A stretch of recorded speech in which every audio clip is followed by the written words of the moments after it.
আসসালামু আলাইকুম রহমতুল্লাহি বরকাতু।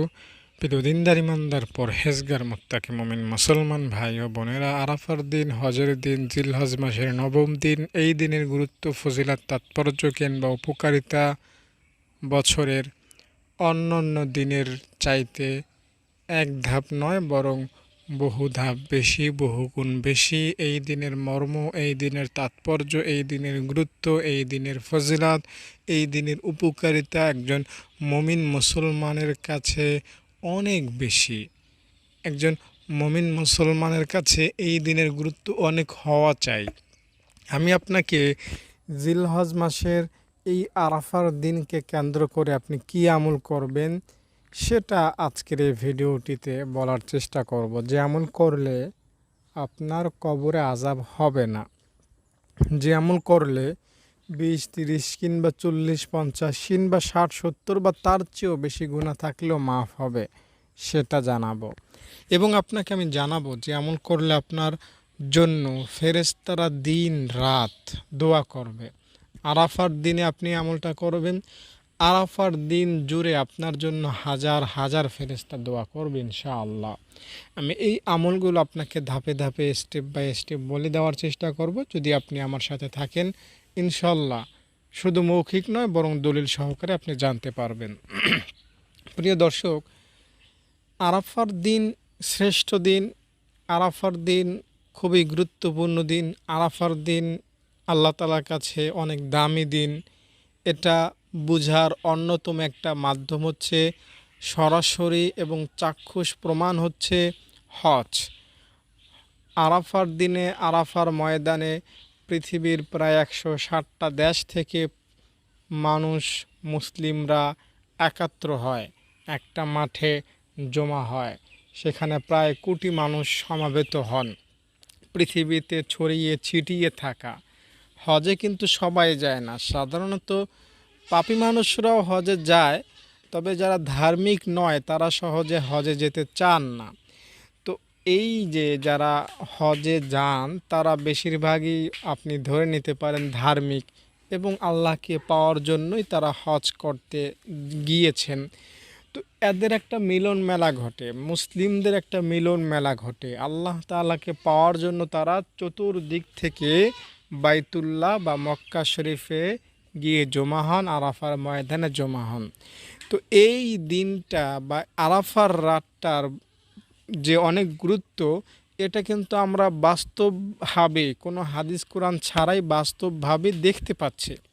আর হাদিসে কোরআনে আরাফার দিনের গুরুত্ব, আরাফার দিনের মর্ম, আরাফার দিনের তাৎপর্যের অভাব নাই।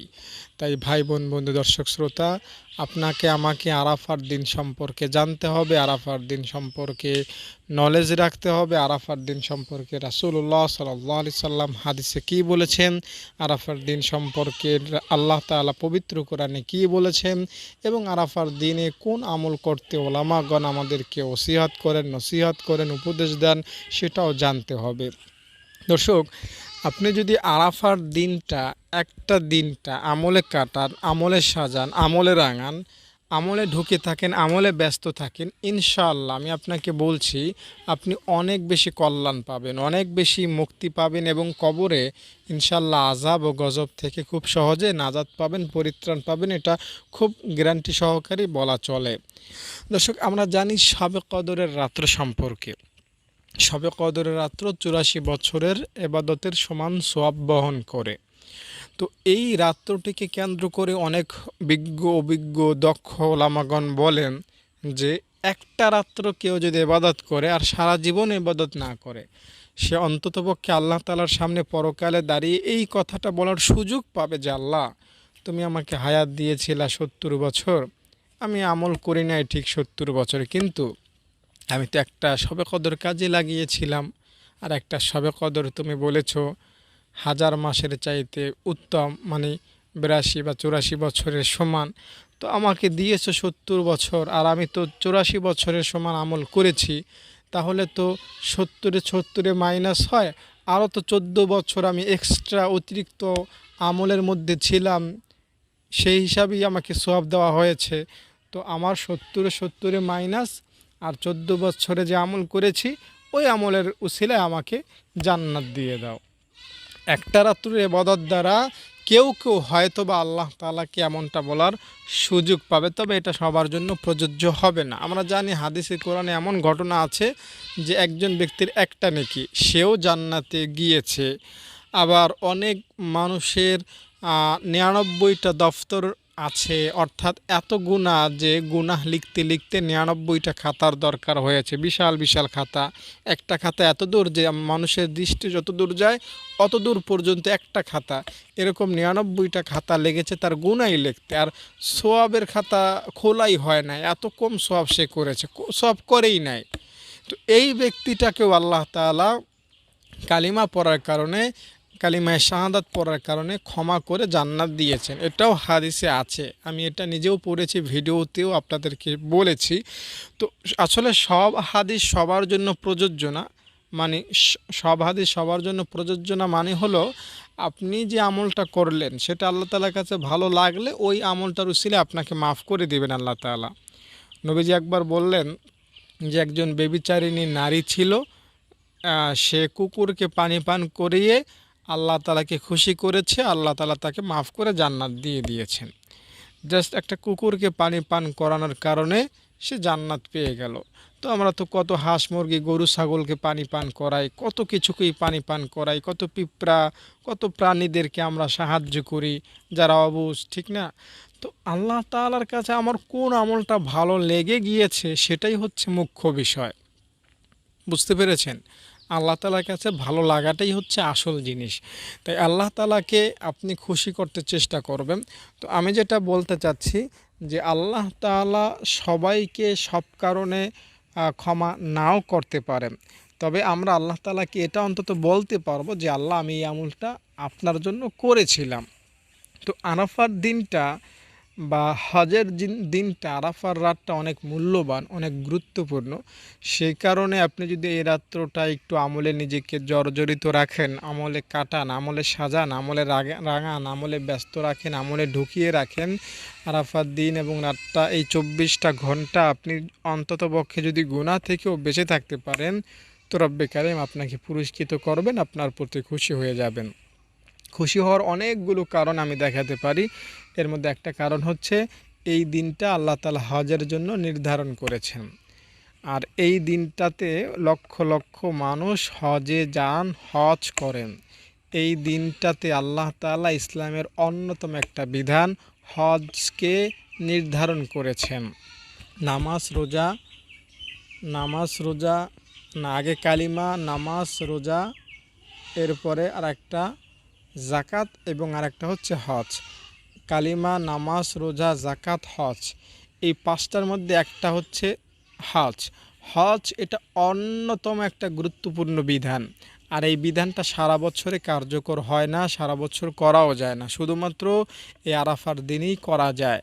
যেহেতু আল্লাহ তাআলা এত বড় গুরুত্বপূর্ণ একটা বিধানকে আরাফার দিনটাতে সিলেক্ট করেছেন, নির্ধারিত করেছেন, তাই এই আরাফার দিনটাকে যদি আপনি একটু সম্মান দেখান আল্লাহ তাআলা খুশি হয়ে যাবেন। আল্লাহ তাআলা অনেক বিষয়ে খুশি হবেন এবং আল্লাহ তাআলা আপনাকে এই উসিলায় ক্ষমাও করে দিতে পারেন।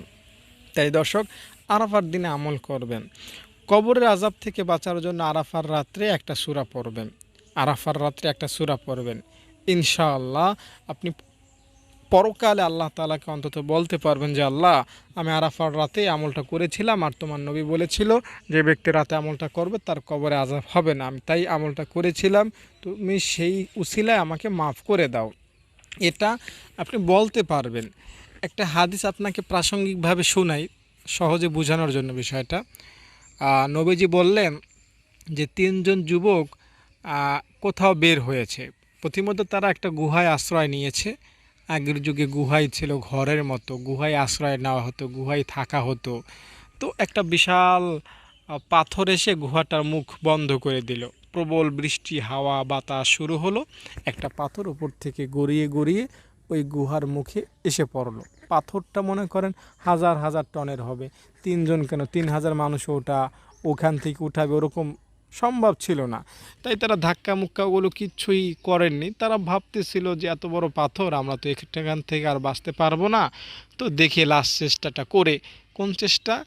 বাহ্যিক চেষ্টা না, শারীরিক চেষ্টা না, তারা দোয়ার দ্বারা চেষ্টা করেছেন।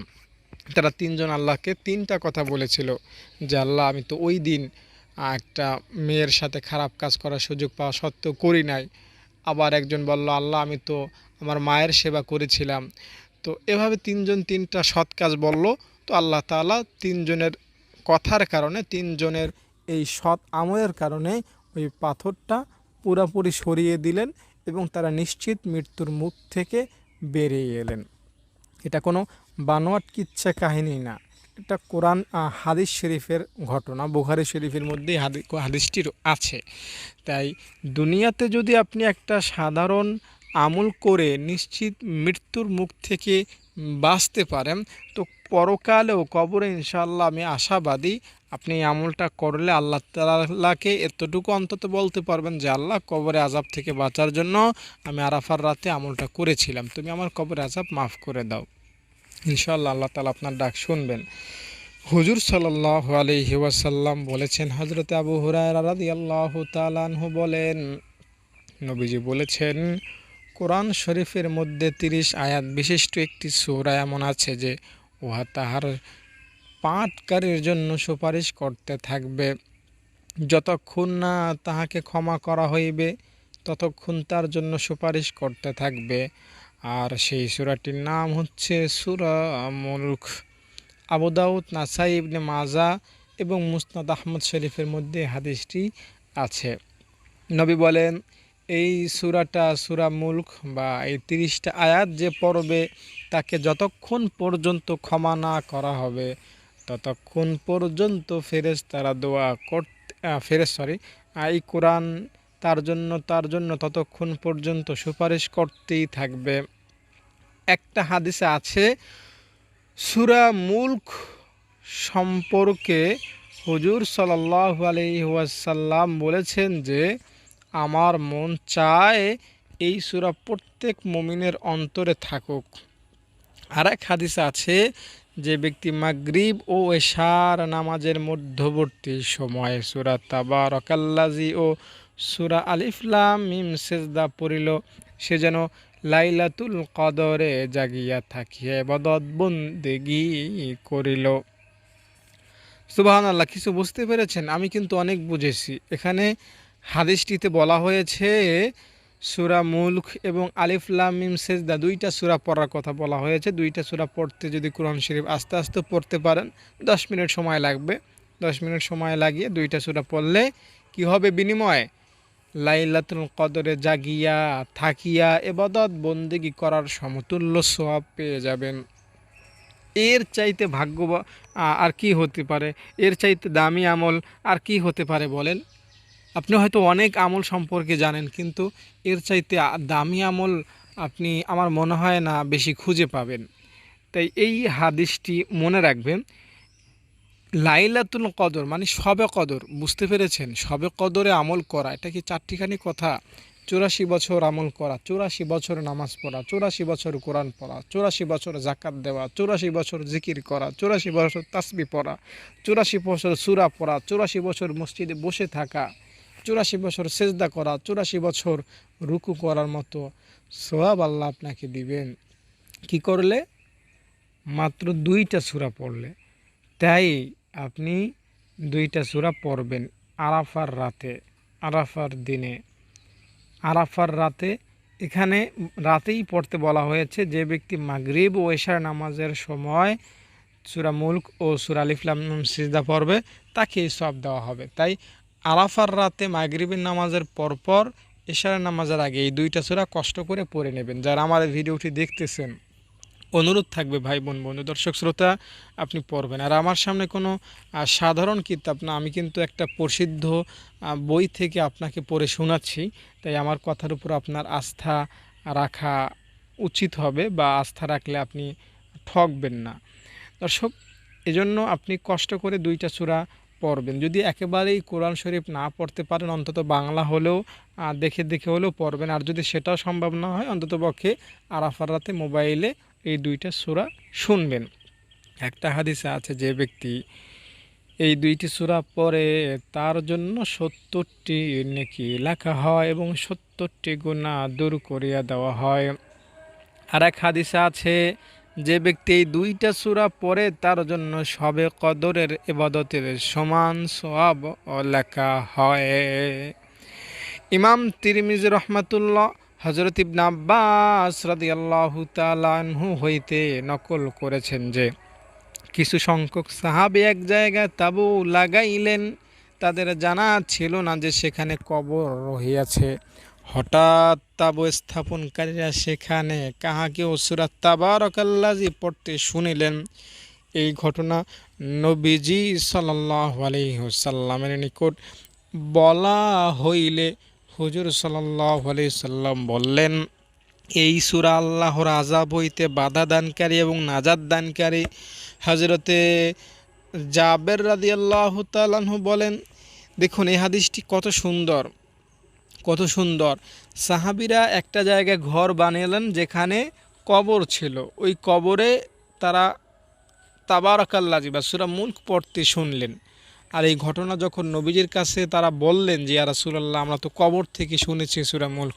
নবীজি বলেন, এটা এমন একটা সূরা যেটা মানুষকে কবর আযাব থেকে বাঁচায়। মানে ওই লোকটা সম্ভবত দুনিয়াতেই কি করত, সূরা মুলক পড়ত, আর কবরে তিনি মাপ পেয়েছেন। এই কারণে কবরে সূরা মুলক পড়তে পারাটা এটাও একটা ভাগ্যের বিষয়।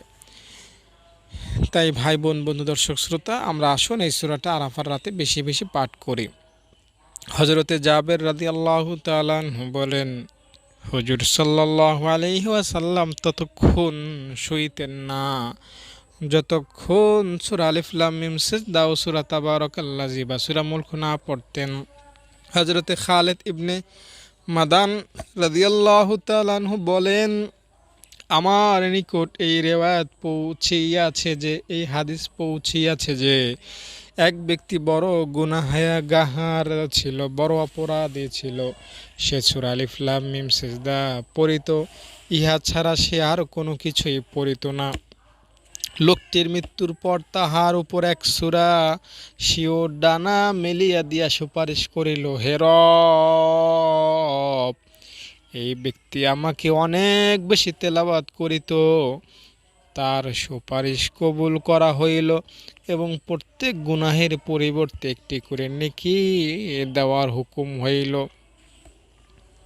আল্লাহু আকবার, আল্লাহু আকবার। কিছু বুঝেছেন?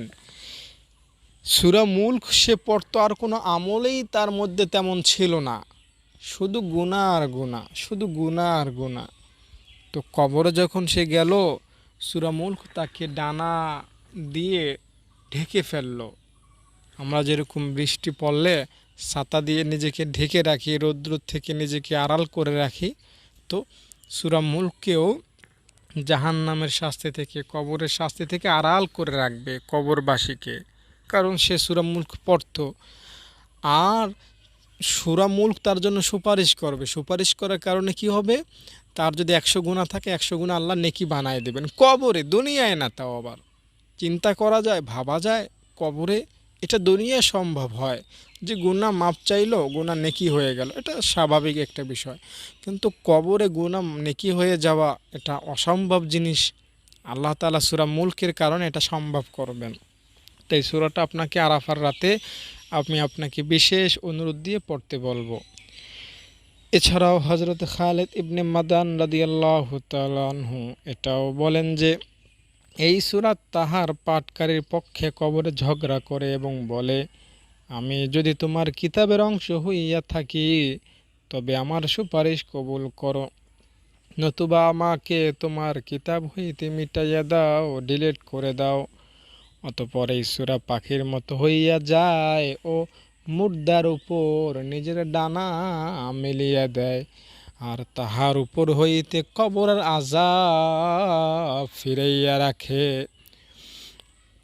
সূরা তাবারাকাল্লাযীর জন্য এই সবগুলো ফজিলত রয়েছে।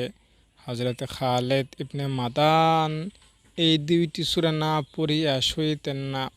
হযরত তাউস রহমাতুল্লাহ বলেন, এই দুইটি সূরা সমস্ত কোরআন শরীফের অন্যান্য সব সূরা হইতে ৬০ নেকি বেশি রাখে। কবরের আযাব কোনো সাধারণ বিষয় নয়। প্রত্যেক ব্যক্তিকে মৃত্যুর পর সর্বপ্রথম কবরের সম্মুখীন হইতে হবে। হযরত ওসমান যখন কোনো কবরের নিকট দাঁড়াইতেন তখন এত বেশি কাঁদিতেন যে দাড়ি মুবারক ভিজিয়া যাইত।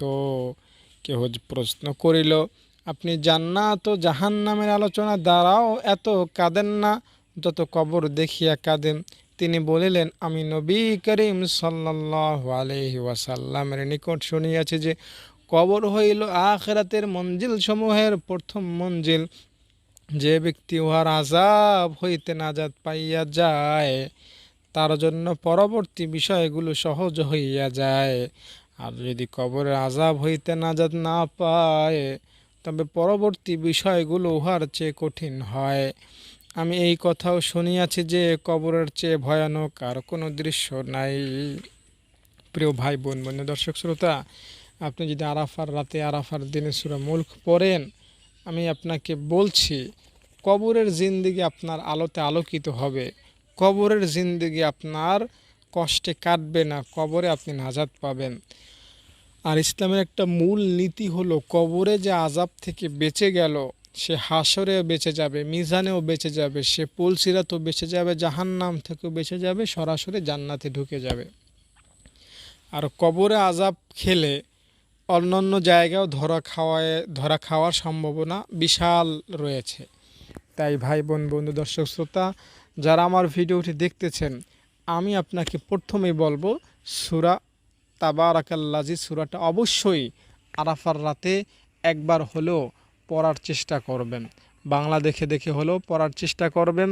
যদি একেবারে সম্ভব না হয় মোবাইলে একবার হলেও শুনে নেয়ার চেষ্টা করবেন। দর্শক, এখন আমি আপনাকে বলবো যে আপনি সম্পূর্ণ গুনাহ থেকে কিভাবে মুক্ত হতে পারেন। গুনাহ যদি আপনার একেবারেই ধ্বংস করতে চান, আপনার গুনাহগুলো যদি একেবারে নিমিষেই শেষ করতে চান, তো আপনি এই আমলটা করবেন। এখানে একটা কথা বলি দর্শক, গুনাহ আল্লাহ তাআলা মাফ করতে ভালোবাসেন। কতটা বেশি ভালোবাসেন সেটা আমি আপনাকে একটু বোঝানোর চেষ্টা করি। দেখুন, আমরা গুনাহ করতে ভালোবাসি। আমরা মোবাইলে নাটক দেখি, সিনেমা দেখি, ফানি ভিডিও দেখি, গেম খেলি, পরনারী দেখি, পরপুরুষ দেখি, নামাজ ছাড়তে ভালো লাগে। এছাড়াও সুদ, ঘুষ এই জাতীয় গুনাহ আমরা আনন্দে করি, উল্লাসে করি, করে মজা পাই, ঠিক না? এই যে গুনাহগুলো করে আমরা মজা পাই, আনন্দ পাই, এই যে আমাদের একটা আনন্দ, আমি নিজের কথাই বলি, গুনাহ করে যে আমি যে মজাটা পাই, যে আনন্দটা পাই, এই আনন্দের চাইতে হাজারো কোটি গুণ বেশি আনন্দ পান আল্লাহ তাআলা আমার গুনাহ ক্ষমা করতে। বুঝেন নাই? পৃথিবীর মানুষগুলো গুনাহ করতে যতটা বেশি স্বাচ্ছন্দ্য বোধ করে, যতটা বেশি আনন্দ পায়, মজা পায়, আল্লাহ তাআলা তার বান্দাদেরকে ক্ষমা করতে তার চেয়ে কয়েকশো কোটি গুণ বেশি মজা পান, আনন্দ পান। খোদার কসম, এই কারণেই আল্লাহ আমাদের গুনাহ করার শক্তি দিয়েছেন। এই কারণেই আল্লাহ তাআলা হয়তোবা শয়তানকে আমাদের পেছনে লাগিয়ে দিয়েছেন।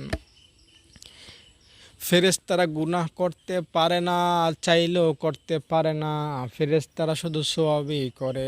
এই কারণে তাদের জন্য জান্নাতেরও কোনো গ্যারান্টি কোনো কথাই নাই। ফেরেশতারা চাইলেও জান্নাত পাবে না। কোনো ফেরেশতার জন্য, জিবরাইল ফেরেশতা কত বড় মাপের ফেরেশতা, তার জন্য মানুষের মতো এরকম জান্নাতের ব্যবস্থা করার কোনো হাদিস কোরআনে নাই, কোনো কথা নাই। জান্নাত শুধুমাত্র দুই জাতির জন্য, একটা হচ্ছে মানুষ আর একটা হচ্ছে জিন।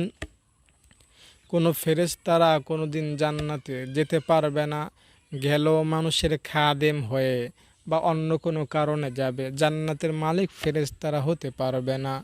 তো গুনাহ করার শক্তি আল্লাহ আমাদেরকে এজন্য দিলেন যাতে আমরা গুনাহ করি, আর গুনাহ করার পর আল্লাহ তাআলার কাছে মাপ চাই।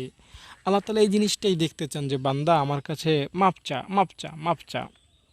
আমরা যে জিনিসটা পছন্দ করি, ভালো লাগে যেটা, সেটা আমরা বেশি বেশি করতে মজা পাই। বেশি বেশি করলেও কোনো ক্লান্তি, আহ, কোনো বোরিং বা এর জাতীয় কিছু আমাদের অনুভব হয় না, ঠিক না?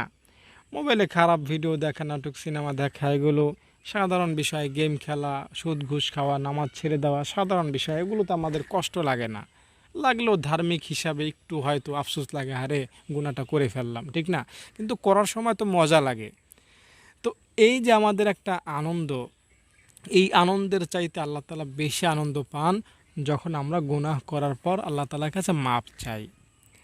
তো যেই জিনিস আল্লাহ তাআলা মজা পান, ওই জিনিস যদি আপনি বারবার করেন, তো আল্লাহ তাআলা কি আপনাকে বেশি ভালোবাসবেন না? আল্লাহ তাআলার কাছে ক্ষমা চাইলে আল্লাহ তাআলা মজা পান, আল্লাহ তাআলার ভালো লাগে। তো আল্লাহ তাআলার কাছে যদি বারবার ক্ষমা চান, তো আল্লাহ তাআলা আপনাকে মাফ করবেন।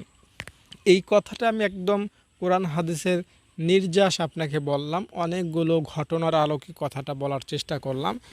এটাই আপনাকে বোঝাতে চেষ্টা করলাম যে আপনার গুনাহ যতই বড়ই হোক, আল্লাহ তাআলার কাছে সেই গুনাহ কোনো ব্যাপার না। আপনার গুনাহ আল্লাহ তাআলা মাফ করে দিতে চান, আল্লাহ তাআলা মাফ করে দিতে পারেন।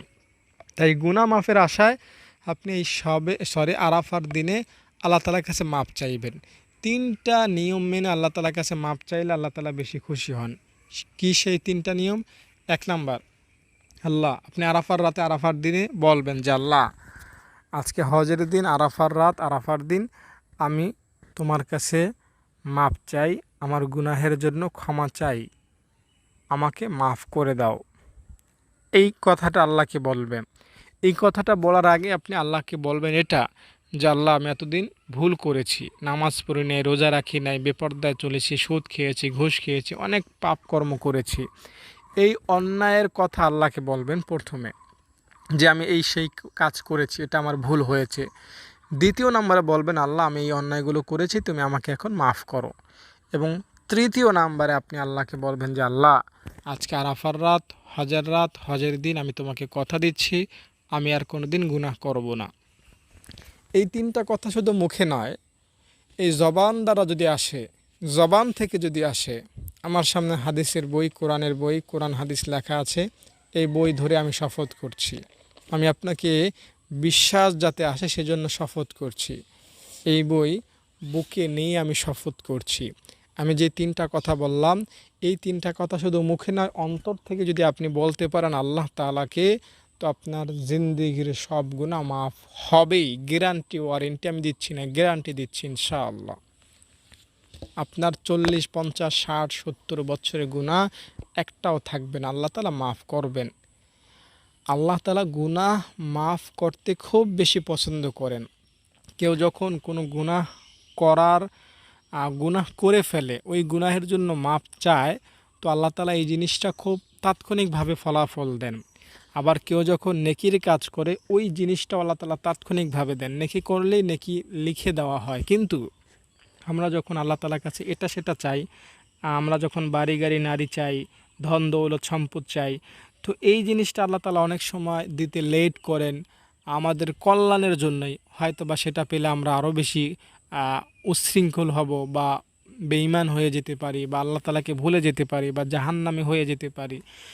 সেই কারণে আল্লাহ তাআলা সেটা দেন না, অথবা 2-1 দিন পরে দেন, অথবা সেটা পরকালের জন্য রেখে দেন।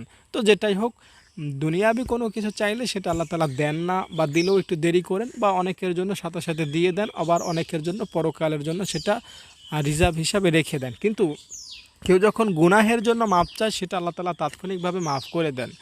আর আরাফার রাতে, আরাফার দিনে যদি আপনি মাপ চান, হাজিদেরকে তো আল্লাহ তাআলা এই দিনে ক্ষমা করতেই থাকেন, তাদের সাথে আপনাকেও আল্লাহ তাআলা ক্ষমা করবেন ইনশাআল্লাহ। তবে দর্শক, এখানে একটা কথা বলি, আপনি সারা জীবনভর মানুষকে কষ্ট দিয়েছেন, মানুষের টাকা মেরে খেয়েছেন, আর আরাফার রাতে ক্ষমা চাইবেন আর মাপ পেয়ে যাবেন, অত সহজ না। তাই বান্দার সাথে সম্পৃক্ত কোনো গুনাহ যদি থাকে, সেটার জন্য বান্দার সাথেই আগে লেনদেন করতে হবে। যাকে আপনি কষ্ট দিয়েছেন তাকে সান্ত্বনা দিতে হবে, যার টাকা মেরে খেয়েছেন তার টাকা পরিশোধ করতে হবে, সেই কাজ করবেন। আর যদি যার টাকা মেরে খেয়েছেন, যার টাকা আপনি শেষ করেছেন, বা আপনার দ্বারা তার টাকা নষ্ট হয়েছে, সম্পদ নষ্ট হয়েছে, এমন যদি হয়, আর তার যদি কোনো পরিচয় আপনার জানা না থাকে, তাহলে আল্লাহ তাআলাকে খুশি করার জন্য কোনো মসজিদ, মাদ্রাসায় আপনি দান করবেন, পর্যাপ্ত পরিমাণ দান করবেন। ইনশাআল্লাহ আল্লাহ তাআলা তাহলে আপনার পক্ষ হয়ে ওই ব্যক্তিকে দিয়ে দিবেন। আপনি যদি তার 10,000 টাকা নষ্ট করেন, তাকে আল্লাহ তাআলা 10,000 টাকা দিয়ে দেওয়ার ব্যবস্থা করবেন। তবে দর্শক, এটা কিন্তু একটা ফজিলতের দৃষ্টিকোণ থেকে কথাটা, অর্থাৎ রহমতের দৃষ্টিকোণ থেকে। বাহ্যিকভাবে আদালত যে জিনিসটা দিয়ে বিচার করেন, আল্লাহ তাআলা যে নীতিমালা পরকালে প্রয়োগ করবেন, সেই হিসাবে এই 10-20 হাজার টাকা মেরে খেলে মাদ্রাসা মসজিদে দিলেও বাঁচার সুযোগ নাই। তবে আল্লাহ তাআলাকে আপনি যদি দিয়ে আল্লাহ তাআলাকে কোনোভাবে খুশি করে ফেলতে পারেন, তো আপনার এই জিনিসটা আল্লাহ তাআলা হ্যান্ডেল করবেন ইনশাআল্লাহ। বুঝতে পেরেছেন? তো দর্শক, এবার আমি আপনাকে বলবো ফেরেশতাদের দোয়া পাওয়া প্রসঙ্গে আমি খুবই সংক্ষেপে বলবো। যদি আরাফার রাতে সূরা হাশরের শেষ 3 আয়াত পড়েন, 70,000 ফেরেশতা আপনার জন্য দোয়া করবে। যদি আপনি আরাফার দিনে সূরা হাশরের শেষ 3 আয়াত পড়েন ফজরের পরে, তবুও 70,000 ফেরেশতা আপনার জন্য দোয়া করবে। যদি আপনি কোনো রোগীকে দেখতে যান, 70,000 ফেরেশতা আপনার জন্য দোয়া করবে। যদি আপনি নবীজির জন্য দুরূদ ছুঁড়েন, দুরূদ পড়েন, আপনার জন্য ফেরেশতারা দোয়া করতে থাকবে। যদি আপনি মসজিদে নামাজ পড়তে যান, ফেরেশতারা দোয়া আপনার জন্য করতে থাকবে। যদি আপনি আরাফার রাতে দান করেন, আরাফার দিনে দান করেন, খোদার কসম আপনার মালের মধ্যে আরও বরকত আসার জন্য ফেরেশতারা দোয়া করতে থাকবে। আপনার ঘরকে যদি আরাফার দিনকে কেন্দ্র করে আমলে সাজান, আমলে পরিবেশ বানান, তাহলেও আপনার ঘরে রহমতের ফেরেশতা আসবে, রহমতের ফেরেশতা আপনার জন্য দোয়া করতে থাকবে। তো দর্শক, এই ছিল অগোছালো কিছু বিক্ষিপ্ত এলোমেলো কথা আরাফার দিনের আমল প্রসঙ্গে। আশা করি ভিডিওটি আপনার কাছে ভালো লাগবে। আপনার জন্য দোয়া করে ভিডিওটি এখানে শেষ করছি। ভালো থাকেন। আসসালামু আলাইকুম।